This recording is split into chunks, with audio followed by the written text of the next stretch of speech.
જે નોવામાની નોટ છે એમાં નિફ્ટી 50માં જે ચેન્જીસ થવાના છે એ કયા છે? તો નિફ્ટી 50 ઇન્ડેક્સના માર્ચ 2025ના રીબેલેન્સિંગના ભાગરૂપે બીપીસીએલ અને બ્રિટાનિયા ઇન્ડસ્ટ્રીઝને રિપ્લેસ કરીને જીઓ ફાઇનાન્શિયલ સર્વિસીસ અને ઝોમેટોને નિફ્ટી 50માં ઇન્ક્લુડ કરવામાં આવશે.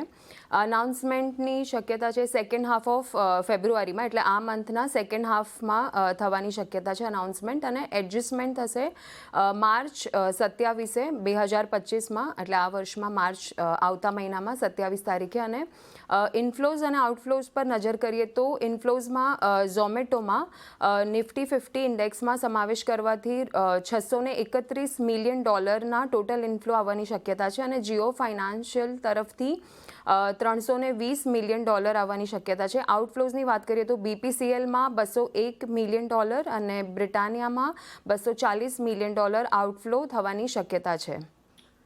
ક્લિયરલી ઝોમેટો આ એક સ્ટોક આજે ફોકસમાં રહેશે, કારણ કે $600 મિલિયન એટલે લગભગ અહીંયા 3,000 થી 4,000 કરોડની ઉપરનો બાઇંગ ફિગર તમને જોવા મળી શકશે. સેન્સેક્સમાં ઓલરેડી જે છે એ ઝોમેટોને ઇન્ક્લુડ કરવામાં આવ્યો છે, અને ત્યારબાદ અહીંયા હવે નિફ્ટીમાં બી ઇન્ક્લુઝન થવાની અહીંયા વારી જોવા મળી રહી છે. તો ઝોમેટો અને આ બધા કાઉન્ટર્સમાં ખાસ ધ્યાન રાખીશું. શ્રદ્ધા, ખૂબ ખૂબ આભાર તમારો શોમાં જોડાવા બદલ.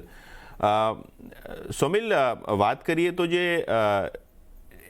એક્ઝિટ કેન્ડિડેટ્સ છે જેમ કે બ્રિટાનિયા, તમને લાગે છે સ્ટોક થોડુંક નિયર ટર્મ પ્રેશરમાં રહી શકે? અને બીજું વ્યૂ જીઓ ફાઇનાન્સ પર બી જાણવા માંગીશ, કારણ કે ઓવરઓલ લગભગ 350ના લેવલથી સ્ટોક બહુ કરેક્ટ થઈ ગયો છે. તો બ્રિટાનિયા અને જીઓ ફાઇનાન્શિયલ કોઈ તમારો વ્યૂ કાઉન્ટર્સ પર? બ્રિટાનિયામાં મારો વ્યૂ બહુ જ પોઝિટિવ હતો લાસ્ટ કપલ ઓફ વીક્સમાં, અને મને એવું લાગતું હતું કે આ બહુ જ મોટું એક રિટ્રેસમેન્ટ આપી શકે છે. આપણે જોયું છે કે બ્રિટાનિયામાં 6480ની આસપાસ હાઈ બનાવ્યો હતો અને લો બનાવ્યો છે 4665નો, અને આ આખા ફોલનો એક રિટ્રેસમેન્ટ થઈ શકે છે. અને એનું રિટ્રેસમેન્ટ અગર 50% પણ તમે પકડો તો 5600ની આસપાસનો એક શોર્ટ ટર્મનો ટાર્ગેટ બનતો હતો. પણ હવે એક વીકનેસ જોવા મળી છે. 2040 ડેલી મૂવિંગ એવરેજની નીચે ટ્રેડ કરી રહ્યો છે. એક અપવર્ડ સ્લોપિંગ ટ્રેન્ડ લાઇન નીચે તોડી દીધી છે. તો મને લાગે છે કે 38%નું નાનું એવું રિટ્રેસમેન્ટ કરી અને પાછું નીચેની તરફ આને ડાઉન ટ્રેન્ડ રિઝ્યુમ કરી નાખી છે મીડિયમ ટર્મમાં.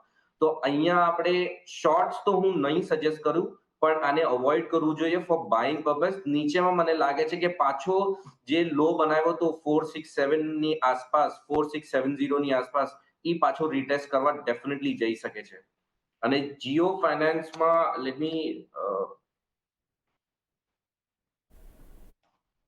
જીઓ ફાઇનાન્સમાં એક અપટ્રેન્ડ પાછી શરૂ થઈ છે. હાઈ ટોપ હાઈ બોટમ ફોર્મેશન છે. હાવેવર આ 20 ડેલી મૂવિંગ એવરેજની આસપાસ છે. અગર હું બહુ જ શોર્ટ ટર્મમાં જોઉં તો આવરલી ચાર્ટ પર એક 244નો એક સ્ટોપ લોસ બને છે, અને ઉપરમાં મને એવું લાગે છે કે 267નો ટાર્ગેટ બને છે. તો આની અંદર લોંગ કરીને ચાલવું, બાયસ પોઝિટિવ છે, ડિપ્સમાં બાઇંગ કરવી. કે તો ડિપમાં ખરીદારી કરવાનો મૂડ માહોલ જીઓ ફાઇનાન્સમાં મળી રહ્યો છે. પણ ધ્યાન રાખજો, જીઓ ફાઇનાન્શિયલની જે પેરેન્ટ કંપની છે અને સીએનબીસી બજારની જે પેરેન્ટ કંપની છે એ રિલાયન્સ ઇન્ડસ્ટ્રીઝ છે, એટલે તમે કોઈ બી ટ્રેડ લેવાની પહેલાં પોતાના વિત્તીય સલાહકારની સલાહ જરૂર લેજો. આ સાથે